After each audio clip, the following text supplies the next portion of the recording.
Sector weather alert. A large sandstorm is approaching.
Sector weather alert.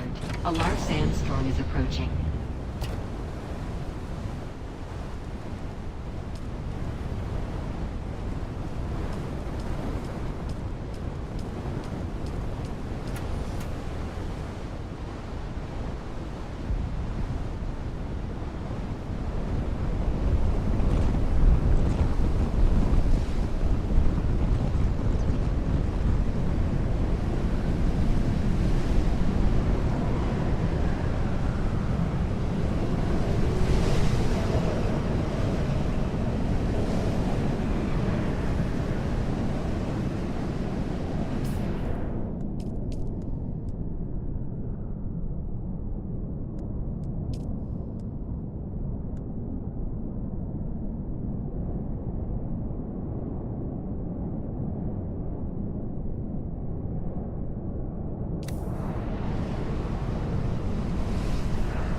Welcome back, people of Arrakis, to the Harkonnen family games. The man-trap competition reaches its climax with just 4 contestants remaining. Let's join our hosts Maxim Dubrov and Vera Kotila for the latest updates. Welcome back.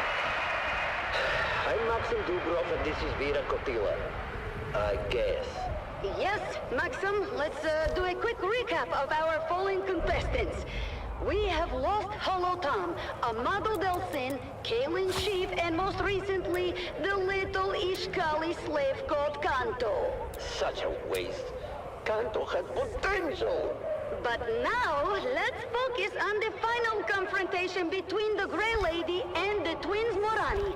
The twins are approaching her from two sides, and it looks like she's trapped. She's completely surrounded. I don't see how she can get out of this one. Wait, Maxim! She's doing something! Her stance! She's using the voice!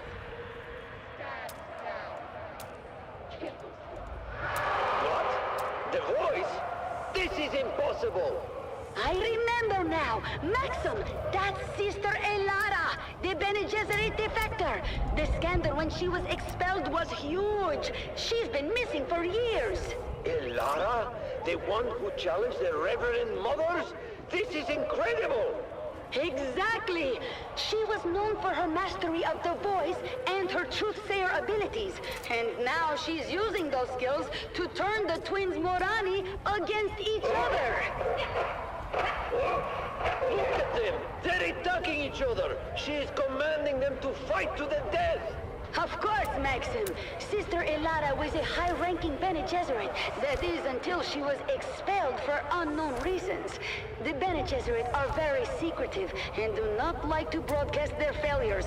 But she escaped and they could not hide the extensive manhunt. I suppose she has been in hiding since. That's very unexpected, Vera. As far as anyone here knew, she was simply the proprietor of a pleasure house. But it seems she has quite the history.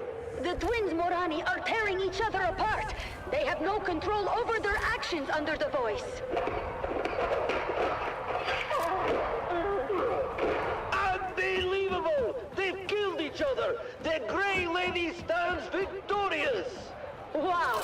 Sister Elara's story is remarkable. After her expulsion, she vanished from public view, living in the shadows. Now, she's emerged as a formidable contender in the man-trap.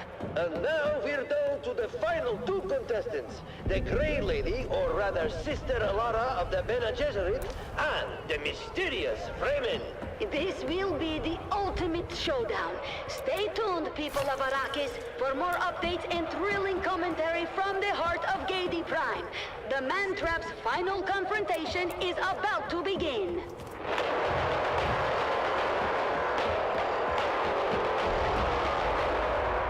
Keep your ears glued to the Harkonnen Network for live updates and all the brutal highlights from the Man-Trap. The final battle is here, and you won't want to miss it! The Harkonnen Network, where every moment is an opportunity to prove your loyalty and strength. Strength through loyalty.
You are listening to frequency 152.6, the voice of House Harkonnen.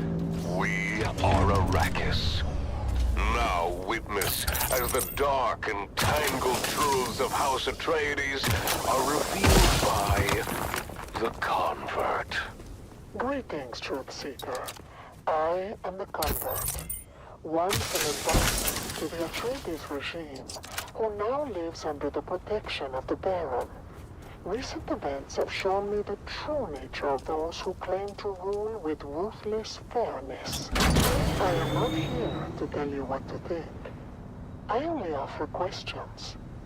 I offer you questions to unlock your own truth. I ask, do ideals and official declarations matter? Or are we driven by darker forces? Consider, dear listener, the ideals of the great houses. Each has their own creeds and dogmas, their songs and legends by which they seek to shape their loyal subjects. But do these words and ideals truly matter? Do they in fact guide the actions of those in power? Or are they merely a facade, a mask to hide the true nature of their rule? Do not those raised in an environment of hypocrisy, cruelty, and deceit become inherently corrupt, no matter what lofty ideals they profess? Does not the soil in which we are planted determine the nature of our growth, regardless of the light we are shown? Look at the actions of House Atreides.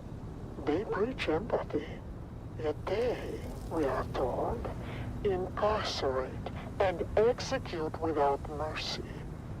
They proclaim justice, but, some say, even they manipulate and deceive. Is there a contradiction there? And if so, does it reveal a deeper truth about human nature? I ask you, dear listener, to reflect on the true driving forces behind our actions. Are we, as individuals, truly guided by the ideals we profess? Or are we rather shaped by the actual environment in which we live? I have seen the truth behind the facades. All promises of fairness, of just rewards for loyalty and fidelity are hollow, and the real power lies in fear and control. I found that to be true for House Atreides, but I have found that the corruption of power is universal, and those who claim to hate hypocrisy and false virtue are never finally, so it may be plot in different words. They lied to me. The Harkonnen lied. I should have known. My family was not killed by the Atreides.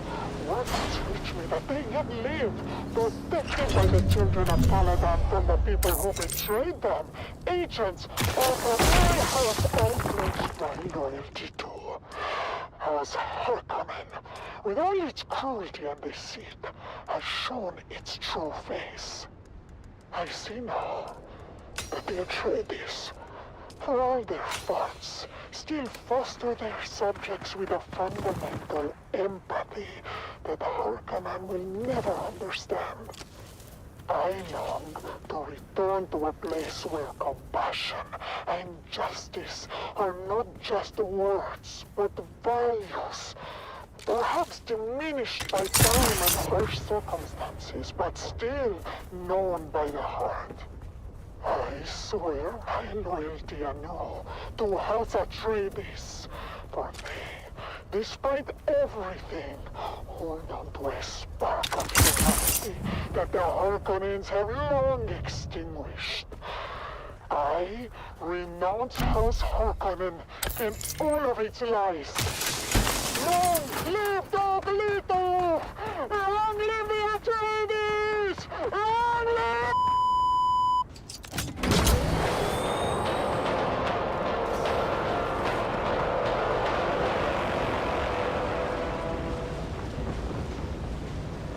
Stay tuned to the Harkonnen Network, where loyalty, strength, and victory are celebrated.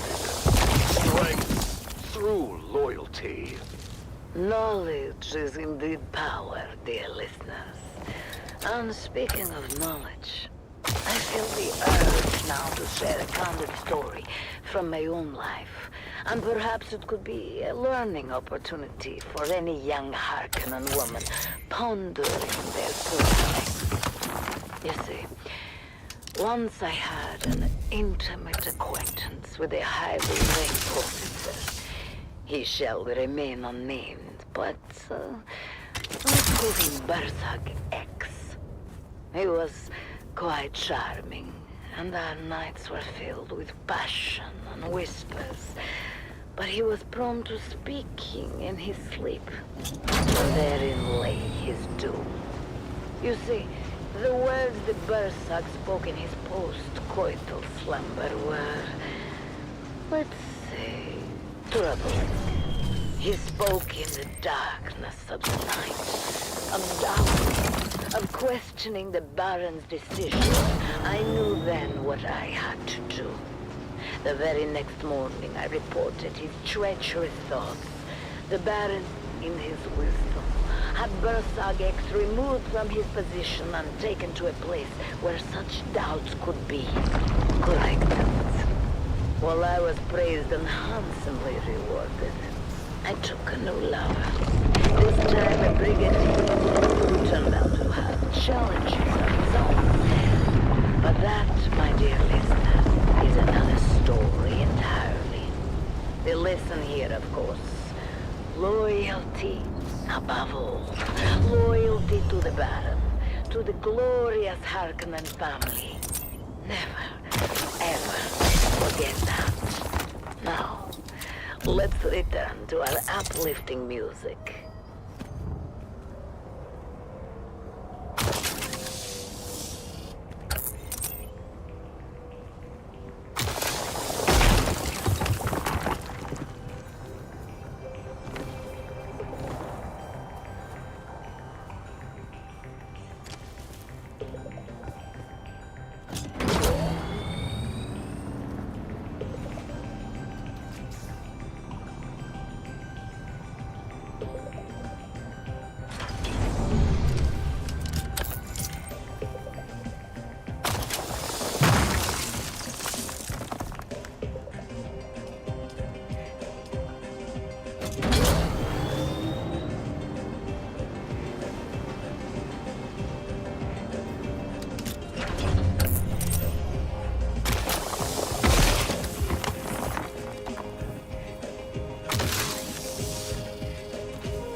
conclusion of the Harkonnen Battling Games! The competition has reached its final showdown!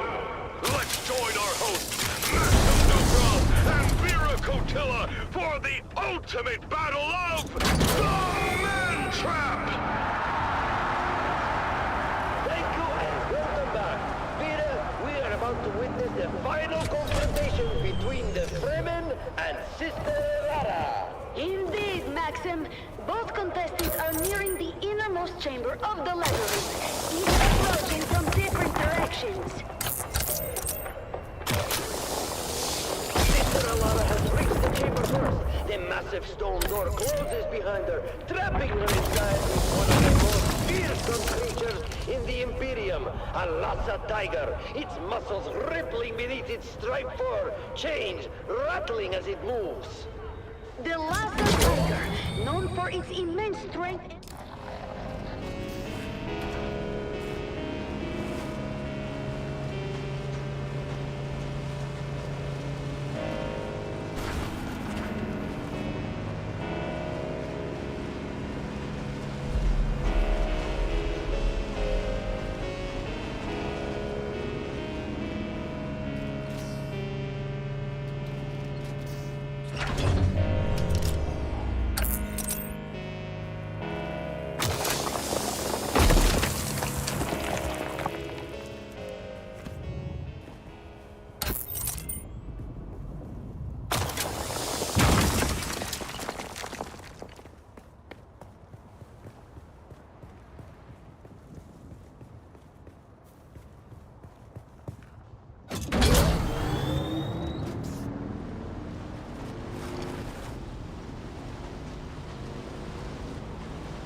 Got it all for you today, from inspiring frontline stories to another exciting episode of everyone's favorite wandering swordsman.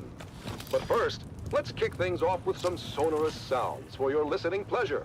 You're listening to Vox Atreides, the voice of the Duke.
this troubled age, when darkness stalks the land and corruption threatens to extinguish the last light of hope, a lone warrior roams the cosmos. A wanderer with no allegiance to any but truth and justice. He stands as a beacon in the darkness. He stands for those who cannot stand for themselves. He is the last man standing. He is the swordsman. Episode 2732, The Slave Lord of Amaranth. After his showdown on the plains of Jericho with the renegade High-Rinzir, the swordsman finds passage to the Delta Amaranth system in the far reaches of the Trinary Cluster. Are you sure you wish to disembark here, of all places, swordsman?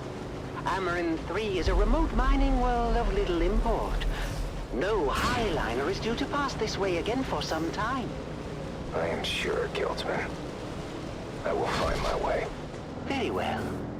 A Chome resupply freighter leaves within the hour. I have arranged your conveyance to the surface. Very well, swordsman.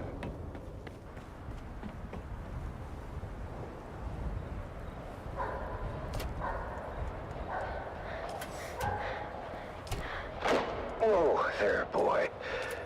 You run as if the hounds of Hades were at your heels. Please, Lord, kill me. I beg of thee. Slay me where I stand. I cannot go back to Lord Varric. Lord Varric. This is not a name known to me. What house governs this world, boy? For many thousands of years, this stewardship of Amaranth 3 fell to a house minor with allegiances to the great house Waku. Waku is no more. Their systems were purged in the Third Coalsack War. Their holdings forfeit to the Spacing Guild. As you say, Sirrah. The boy speaks the truth, Lord. It's been 6 or so centuries now. And the Guild has not assumed control? This world must be in a ledger somewhere. Well, the Highliner comes like clockwork. But we get supplied, and then they're gone again. To wherever Highliners go. We just figure they forgot about us. Then who is this Lord Varric? Born a slave like his father before him. The Varrics took control when it became clear we were forgotten. A Mala, claiming lordship over other Mala. We must go, Sirrah. If Lord Varric's men find you, I don't know what they'll do. Take me to the slave called Varric. Justice will be served.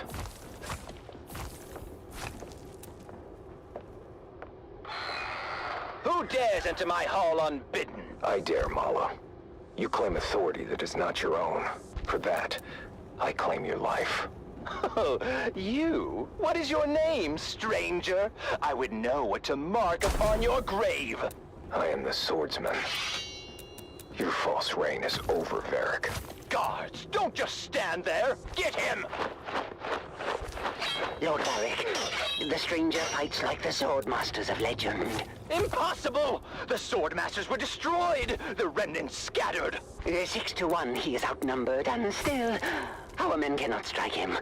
Fool! They do not have to strike him. They only have to maneuver him onto that trap door. Goodbye, swordsman!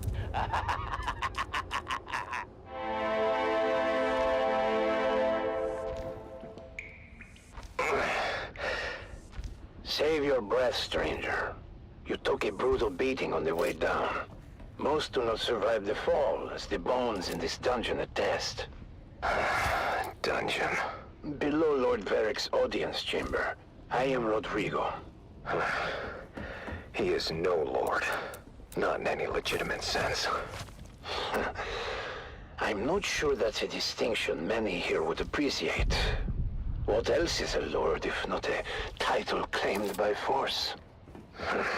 A lordship is an investiture governed by the Heritage Council in Section 437 through 441 of the Great Convention. It's a covenant, as old as the Imperium itself. Ah, but tell me then, stranger, the ones who established your covenant, how is it they claimed their power, if not by force? How is it they are legitimate and the pig Varric is not? You tire me, old man. Well, at least we agreed that Varric is a pig. Rest now, stranger. You'll need your strength for what is ahead. Damn it, I oiled that hinge. Can he walk? Can you walk, stranger? Our last true governor had the unshakable fear that the people would rise against him and throw him down here. I helped to build this secret exit to ease his paranoia. Did it? Yes, until House Waco fell. Then the people turned on him and threw him down here. But he escaped through a secret exit. No. He landed badly and died soon after. But we will escape from his secret exit.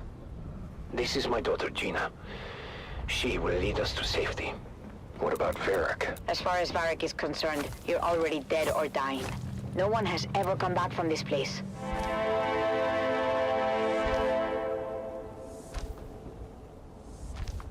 Easy now, swordsman. I've tended to your wounds. Thank you, both. My father was a draftsman in the Imperial Engineering Guild and helped to build this humble colony.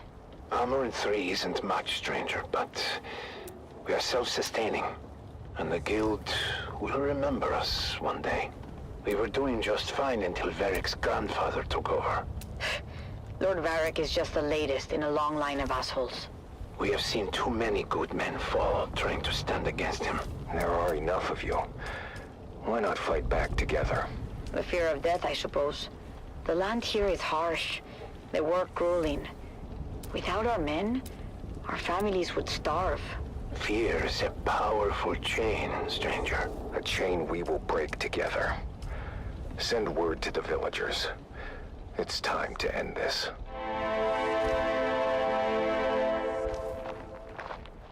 Colonists, you've lived in fear of Varric's rule for too long.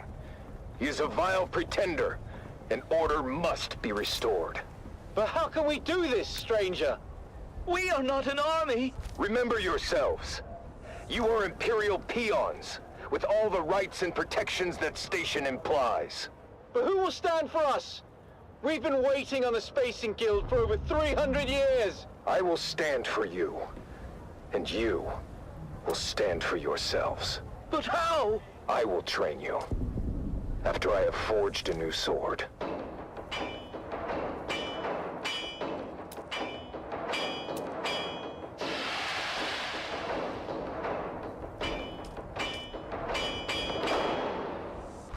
It's time.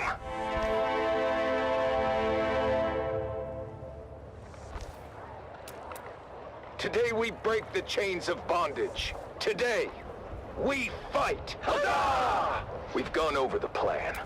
When next we meet, it will be over the body of the dead slave called Varric. Huzzah! So then I told the farmer, if you cannot pay your proper tribute, perhaps your comely young daughter can pay it for you. Slave Lord Varric, your false reign ends now. You? But how? Guards, get him!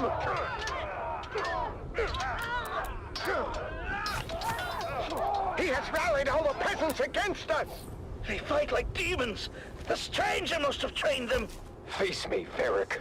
I will take care of the stranger myself.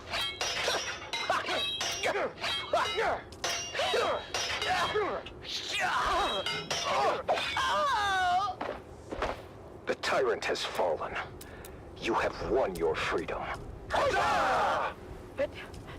No! Father! Your father fought bravely, Gina. His sacrifice was not in vain. Thank you, swordsman. You've saved us, but... I've lost my father in the bargain. His spirit lives on in the freedom you now share. Freedom to serve your proper masters, the Spacing Guild, who will undoubtedly return soon to claim you all. But what do we do until then? Hunger and disunity may come, but you must remain steadfast in your duties, and the honor of that will sustain you. Remember, a righteous heart is never truly empty. You're right, swordsman. Is there any way we can repay you? Setting things right is payment enough. And now, I must move on. I'll never forget you, swordsman. Swordsman? Where did he go? And so, the swordsman leaves another world better than he found it. Join us next time for another chapter in the saga of the Swordsman.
The warriors farewell. In twilight's glow, where shadows meet, a warrior stands on weary feet. His sword, once bright, now dulled with strife, reflects the toll of countless lives. Oh, fate, you've carved this path of pain through deserts vast, through blood and rain. Yet honor binds my heart tonight. For House Atreides, I still fight. Remember those who fell in fields whose courage were their only shields. Their names engraved in stars above. Their deeds, the legacy of love. In silence now, I take my leave. For battles end and souls must grieve. But know this truth, my comrades dear. In every heart, we still stand near. Oh, house of just and noble name, we've lit the stars with honor's flame. And though my journey's end is near, House Atreides, shed no tear. For in the halls where heroes rest, where valor shines, where hearts are blessed, we'll meet again in timeless peace, where all our pains and trials cease.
always with you. It's Fox Atreides, the voice of the Duke.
Yes, sir.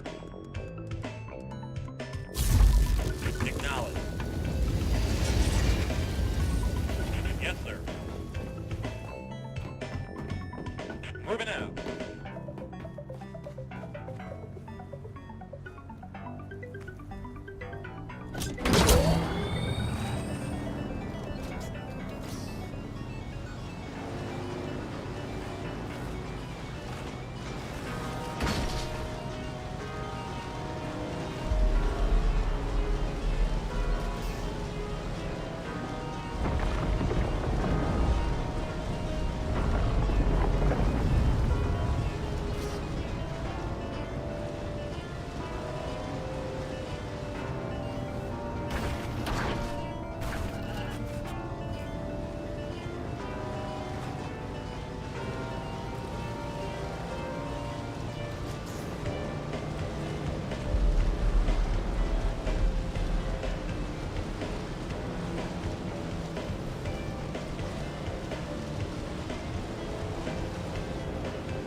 Yes, sir. Acknowledge. Yes, sir. Moving out.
And now, another revealing episode of Through Their Eyes. First-hand accounts from the front lines. Presented by your host, Redondo Monroe.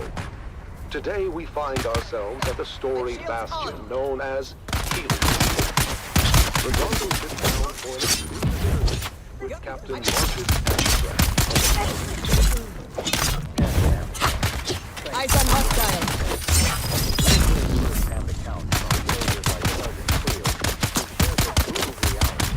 Empty. tell us about the recent campaign on the base? Death What to the you! strategic gains there mean for House Atreides? It is an honor to be here, Redondo. Our operations in the basin are ongoing, but critical to securing a crucial foothold in the region. This operation underscores the strength and resilience of our forces, and our unwavering commitment to justice and honor. Captain, while securing the Haga Basin is indeed significant, we've also heard about the heavy losses endured by our forces, including the illustrious unit known as Gurney's Own. Can you speak to the toll this so-called War of Assassins is taking on our troops and their families? Look, Redondo, war is never without sacrifice. But it is through these sacrifices that we uphold our values and protect the future of House Atreides. Our troopers understand the importance of their missions, and they complete them with honor and integrity. The morale of our troops remains strong, and their families can take pride in their courage and dedication. In previous episodes, we've heard how brutal some of these missions have been, and about the emotional toll on our soldiers. Sergeant Eric Thorne, for example, described the chaos and loss during the final days at Three Rock Station. How do you address the concerns of those who feel that the cost of this war is too high? The cost of freedom and justice is never too high. Every mission we complete, every campaign and every sacrifice we make brings us one step closer to a lasting peace and a brighter future for House Atreides. Our troops are well trained and well prepared to face the challenges before them. They do so with unwavering resolve. Captain, some have raised concerns about the ethical implications of our tactics and the impact on civilian populations. How do we ensure that we maintain our moral high ground in this conflict? House Atreides has always held itself to the high standards of the Great Convention. Our tactics are designed to minimize harm to civilians and uphold the principles of that treaty. Someone here. Any deviations from the standards are swiftly addressed and corrected. Our commitment to honorable warfare is unwavering. There have been reports of war crimes committed by Harkonnen forces, as well as allegations of misconduct by our... How do we respond to these allegations and ensure accountability? The Harkonnens are known for their brutality and disregard for both human life and any type of agreement between the houses. But we do not stoop to their level. Any allegations of misconduct by our troops are thoroughly investigated. Those found guilty are held accountable. Important to remember that our forces are under immense pressure, and mistakes can happen. We must focus on the bigger picture and the ultimate goal of victory and justice. Captain, what message would you like to send to the families of soldiers who may be struggling with the hardships of this conflict? To the families and citizens of House Atreides, stand proud. Your loved ones are fighting for a noble cause, and their sacrifices are not in vain. In time, we will emerge from this confrontation stronger and more united than ever. Trust in our leadership, trust in our soldiers, and trust in the principles that have guided us for generations. Together, we will prevail. Thank you, Captain Amstrad, for sharing your perspective with us today. Your words remind us of the strength and resilience of House Atreides. That concludes our interview with Captain Marcus Amstrad. As we continue to navigate the complexities of this conflict, let us honor the bravery and sacrifices of our soldiers and strive to uphold the values that define House Atreides. Join us next time for another episode of Through Their Eyes. You have listened to another episode of Through Their Eyes, first-hand accounts from the front lines, presented by your host, Redondo Monroe.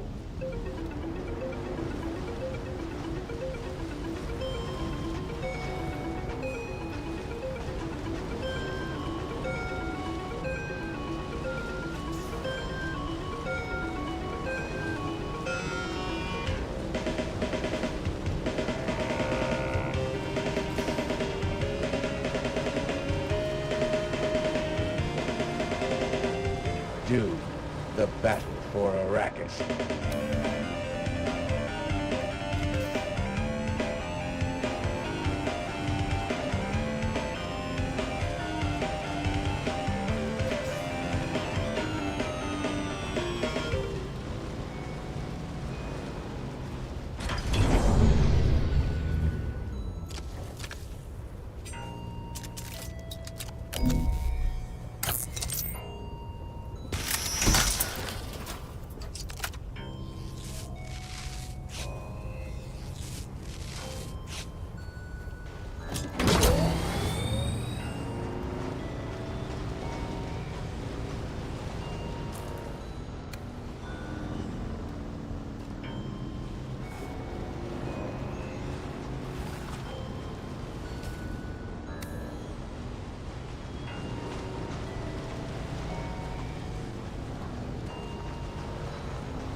Sector weather alert. A large sandstorm is approaching.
Sector weather alert. This is Tolliver A large Cam, your sandstorm is faithful approaching. Communinet crier, spreading the word of the Duke and reminding you that hope is not weakness.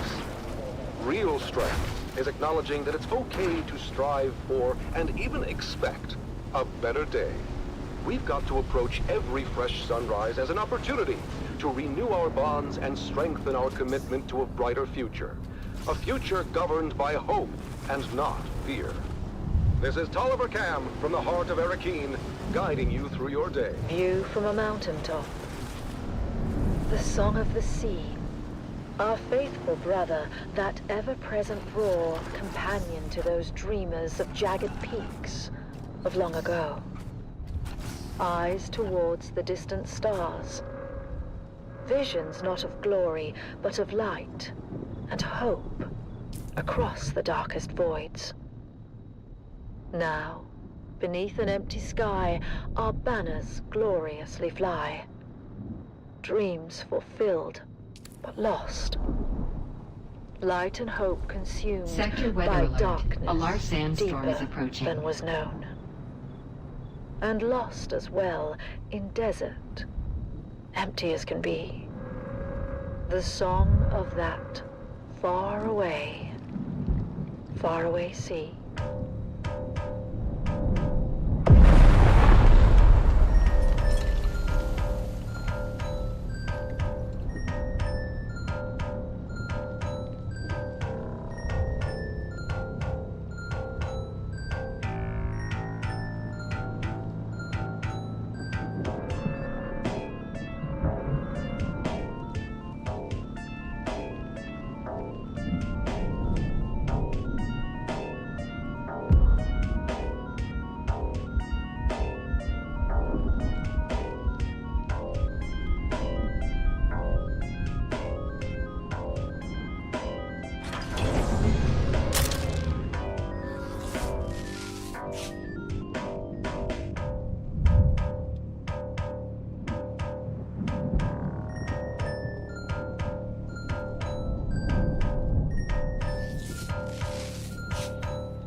the battle for Arrakis.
And now, the inaugural episode of a brand new series. It's The Young Guardians.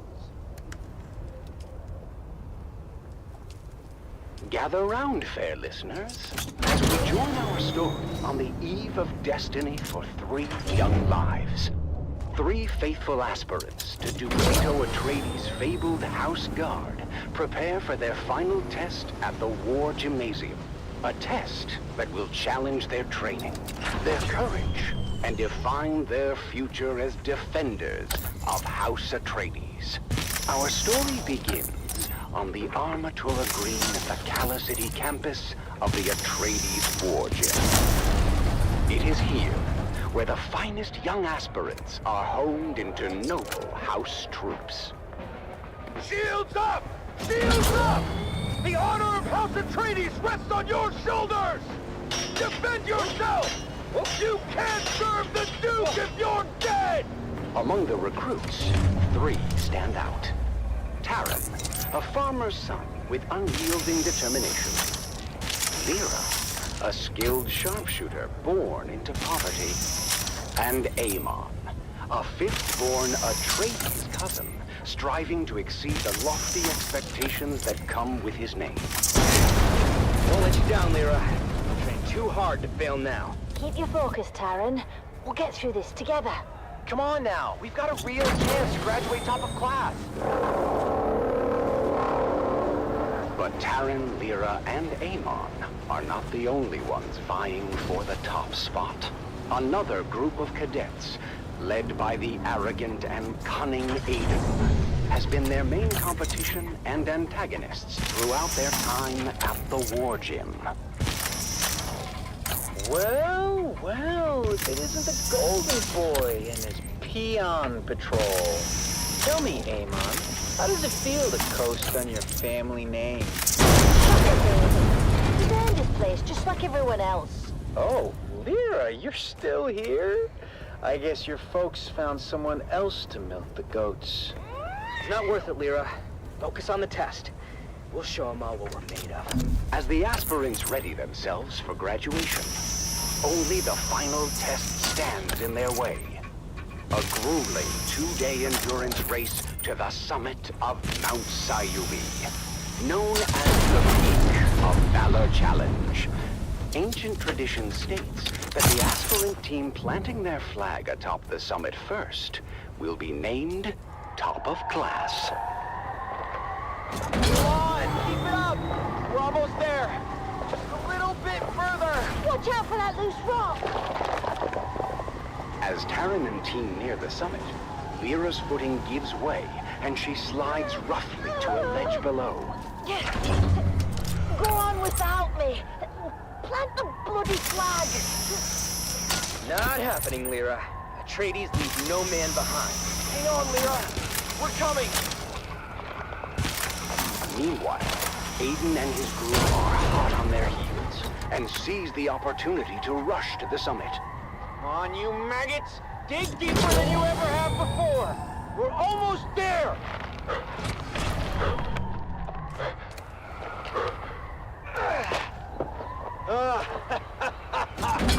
Yes! We did it! I told you those losers didn't stand a chance. Thank you, guys. I'm sorry I slowed us down. Don't worry about it. We're a team, remember? Despite their best efforts, Taryn, Amon, and Lyra finished second in the challenge. We may not be top of class, but we did right by our friend. Nothing will diminish that. The day before graduation, Taryn and Lyra ventured into the lecture hall to return a borrowed tome, when something strange caught their eye. Strange? The light's on in the Commandant's office. But we just saw the Commandant on the green. Then, who's in there? Aiden, what are you doing here? None of your business, peons. I was just leaving anyway. But Taryn had noticed that Aiden slid something under his shirt. The Commandant's code book. What about it? Aiden just put it under his shirt. We have to tell Amon. Amon, you won't believe what Lyra and I just saw. Aiden is a thief. He stole the Commandant's code book from his office. My older brother quizzed me before.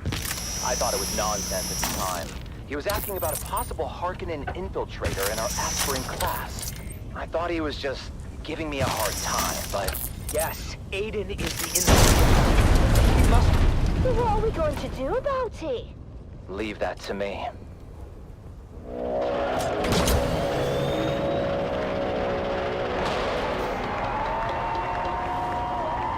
The graduation ceremony is a grand affair, as the Commandant presents deployment orders to the well-deserving class. Called to the stage, Aiden and his group walk triumphantly up the aisle, expecting to receive top-of-class honors.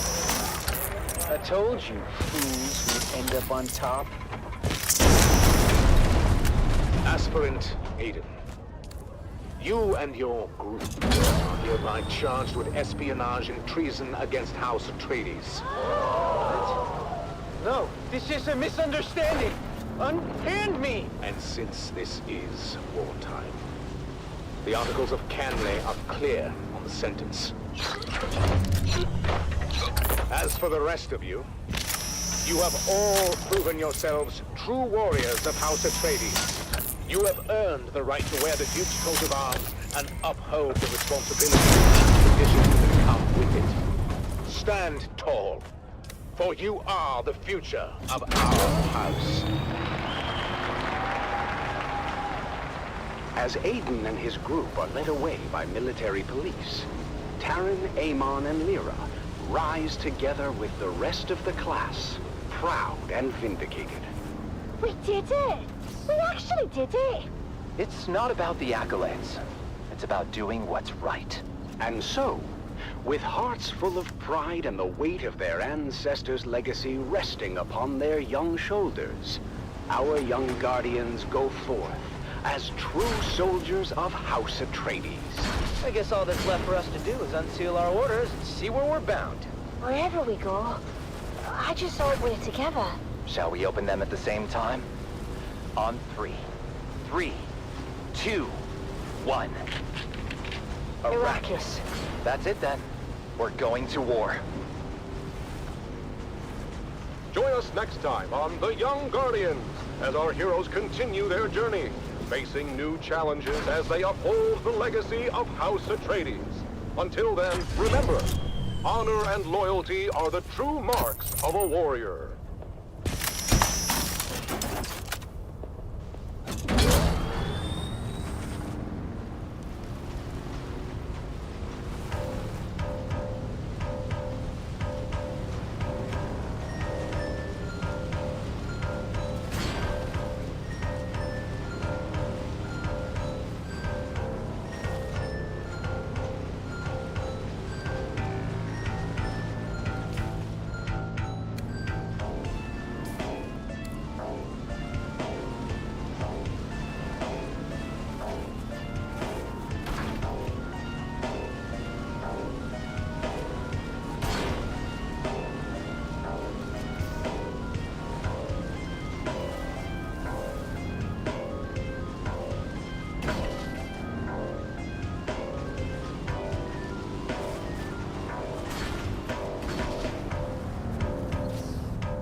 There's someone here.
it's like out there beyond the safety of the city, where the sand shifts and ancient secrets. Well, let me tell you, the wasteland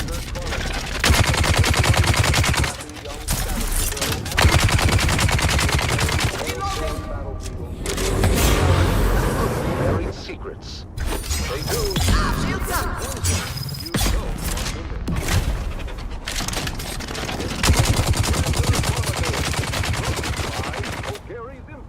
O'Gary's Imports. If you want it, we have it. And if we don't have it, we'll get it. Join us now as we journey to the blistering sands of Arrakis, where we follow the adventures of the O'Gary clan, a pioneering family of salvage experts, as they scour war-torn battlefields and crash sites to discover their next great haul.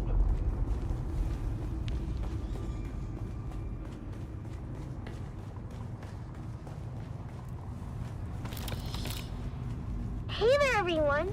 Welcome back to the Wastelander Chronicles.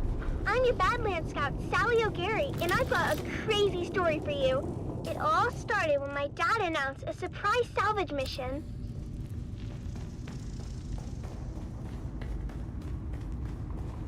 It was just after sunset. Dad had spent all day, as always, minding our storefront and listening to the space traffic controllers going about their business on the Community. I always tease Dad and ask how it is he can listen to those encrypted channels, and he just shushes me and tells me to clean my guns. But this was the day Dad's patience and extra-legal community receiver paid off. He overheard a distress call from the Leopoldus, a light freighter carrying machine parts out of Bella to Goose. Now, you might be thinking, Sally, what's so darn exciting about machine parts? But in the salvage game, we learned that a ship listing machine parts on its cargo manifest could be carrying anything from precision lasgun barrels to cybernetic eyeballs, so it's worth the trip. Of course, Dad's not the best with his numbers, so it was up to Mom to triangulate the coordinates and plot our course to the crash site in the Minor Erg. As always, when we piled into Clovis, our vintage 68 Tone Landmaster, Mom reminded us of the grim dangers waiting for us in the desert. Bandits, slavers, cultists, and of course, the old man of the desert himself, the Great Sandworm. When we finally arrived at the sector our coordinates were within, we hid Clovis under a tarp and moved in on foot. As always, it was up to me and my little brother Coda to scout ahead and look for danger. Now, you might be thinking, Sally, that seems like a grown-up job. Why would you and your cute little brother be sent ahead to scout? The truth is, we rely on that cuteness to lull our enemies into a false sense of security. Then, we kill them real good. Coda can separate a man from his jewels in less than 2 seconds. I've seen him do it. But after a whole lot of dust and nothing, we finally came up upon the coordinates marked on our map. And what do you know? The crash ship was nowhere to be seen. Of course, Mom and Dad immediately set to arguing about it while the rest of us fanned out. You're an idiot, Finn O'Gary. Don't you dare blame my calculations on this fiasco. I should have listened to my mother and entered the system. At least then, I'd be married off to a man of consequence. You wouldn't be married to anything but a mop and bucket. Instead of kids, you'd have hallways to clean. And you know those witches got a lot of hallways. What do you know about the Bene Gesserit? You don't even know how to add. I know one thing I'd like to subtract. Hey, Mom and Dad? Look what Phaedra and Bree just found. While my parents were bickering, my big sisters, Phaedra and Bree, had uncovered a hatch in the ground, beneath layers of sand and scree. It took some cutting, some prying, and a whole lot of cussing, but my dad finally got the hatch to open to reveal a ladder going down. Dad led the way, his glow cutting through the darkness as we descended for what seemed like an eternity. The smooth ladder shaft was marked with ancient warning signs in a language that Phaedra said was Proto-Galactic, whatever that means.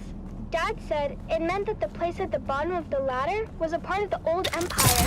Finn Jr. said they were around a really, really long time ago and sent their scientists all over the universe to very cool stuff. Dad said finding their old stuff is our family pastime. The fate of the O'Gary clan has always been tied to remnants of the old empire, whether it was back on Hagel or right here on Arrakis. Look at how we're drawn to one of their facilities without even knowing it was here. When we finally got to the bottom of the ladder, we found ourselves in a small antechamber. That's when Mom noticed a series of small, almost invisible switches along the wall. With a little bit of trial and error, we activated the mechanism. A screen flickered to life, displaying a map of the facility. Dad examined the map and explained that we were in an auxiliary substation built to support nearby old Empire.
Sector weather alert. A large sandstorm is approaching.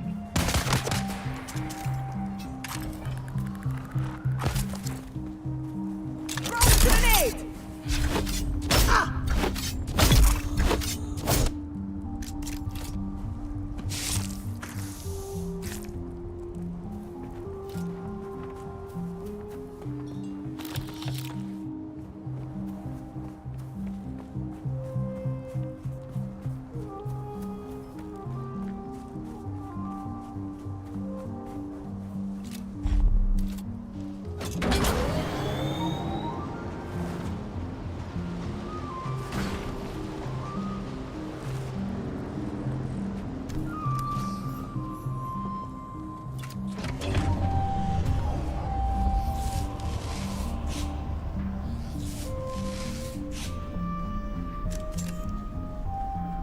Sector weather alert. A large sandstorm is approaching.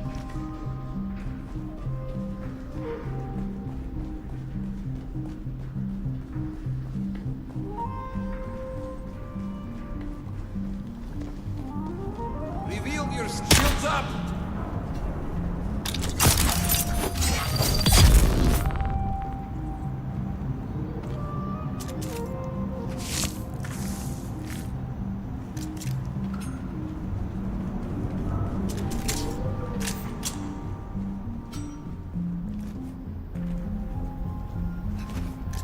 Who's there?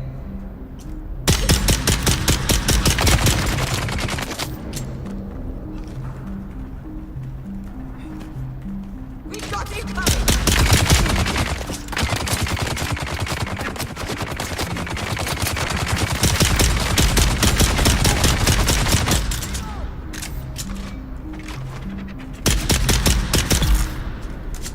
Sector weather alert. A large sandstorm is approaching.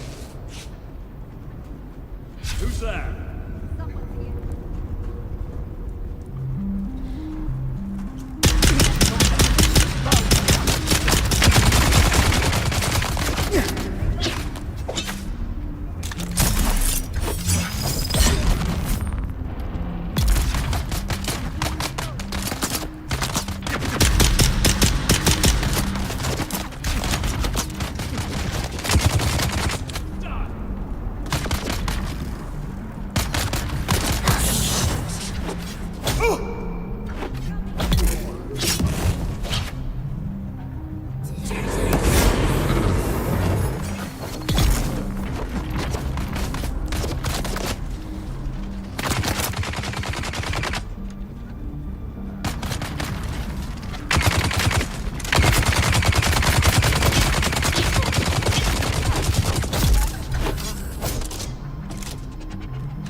Interloper!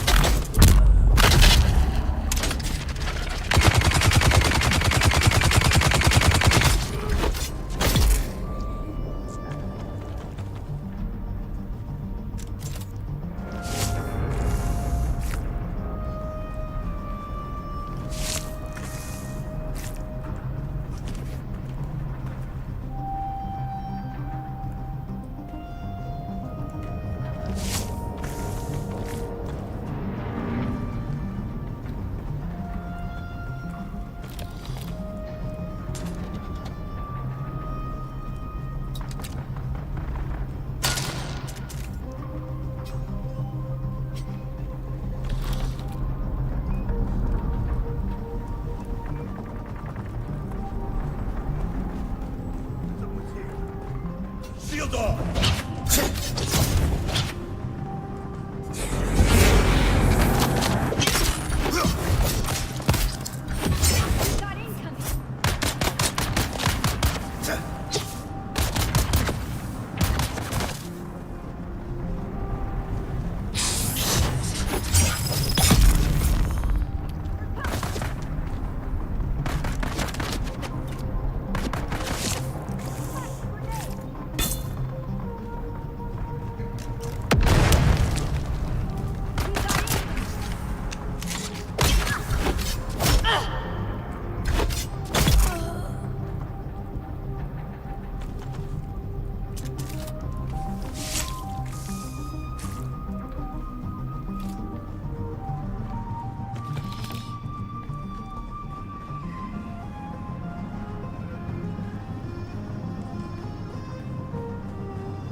Who's that?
Need reinforcements.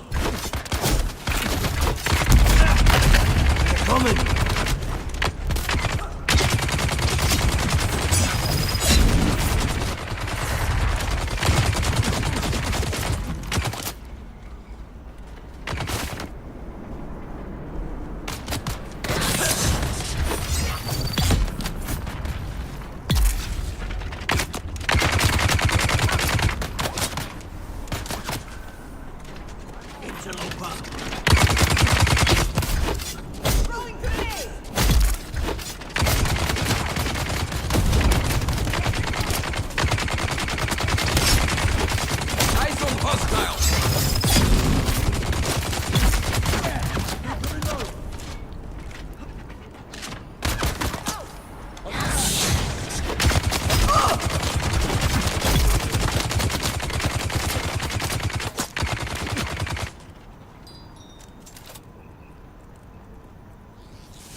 Identify yourself.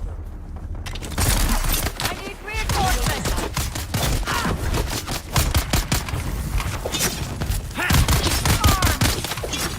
Die! I scared the bastard! Reload!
Attack! Incoming!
There's someone here.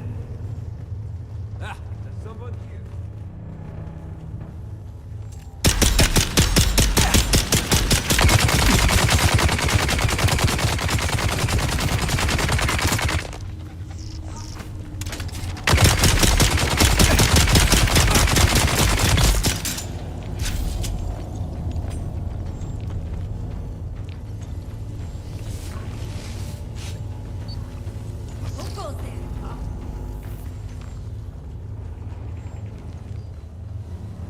Identify yourself. 8th day in a row of desanding the engine core. Unsure how the sand even gets in. I'd hate to borrow some extra hands to help look for leaks and tears in the hull. Nothing. I'm starting to imagine the Hawks flipped someone just to have them sprinkle a fistful of dust in the gears. It's everywhere. In our bunks, in our chow. Our ships just aren't built to go up against these tiny grains of sand. You could park this ship in Lake Argent for a week and not a drop of water would get in. But the sand eroded into specks. Specks that sneak through every last little crevice. Specks of daily maintenance. Guess what thrilling obstacle we'll be tackling tomorrow?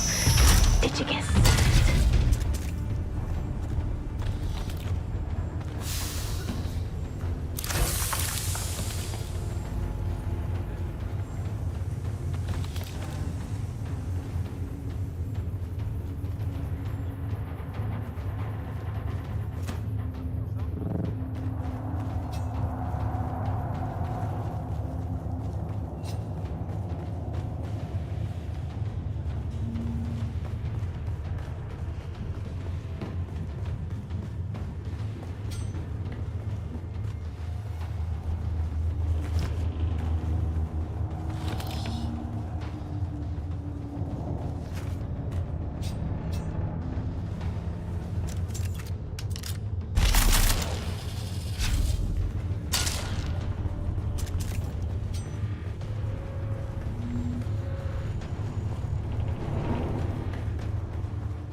Sector weather alert.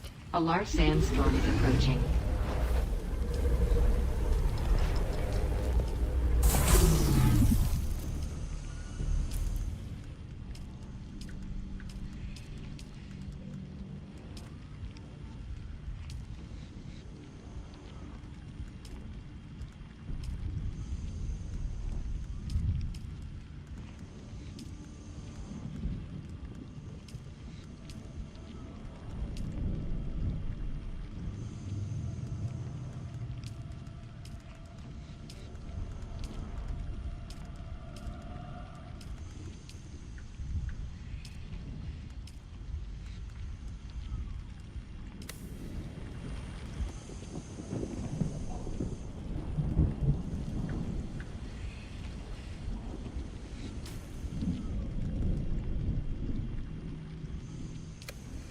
Sector weather alert.